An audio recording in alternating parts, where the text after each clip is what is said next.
Ready. మీకు దమ్ముంటే కోర్టుకు రండి. మీకు దమ్ముంటే కోర్టుకు రండి. న్యాయ అన్యాయాలు అక్కడ తేల్చుకుందాం. అంతేగాని కబ్జా చేసి 10 రోజుల నుంచి వీడు ఊళ్ళో ఉండడు, ఎన్ఆర్ఐ ఎక్కడో అమెరికాలో ఉంటాడు, మేము ఊళ్ళో ఉంటాం, దౌర్జన్యం చేస్తాం అంటే చల్లదు. నేను దౌర్జన్యం చేస్తానంటే చల్లదు. ఎన్ఆర్ఐ వీడుదో అని దౌర్జన్యం చేస్తానంటే చల్లదు. దమ్ముందారా మీకు కోర్టుకు రావడానికి? నిజంగా మీకు దమ్ముంటే కోర్టుకు రండిరా. కోర్టుకు రండిరా.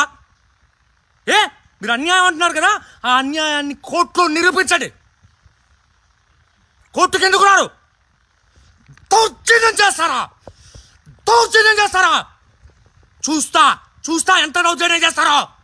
ఎవరు పట్టించుకోరా.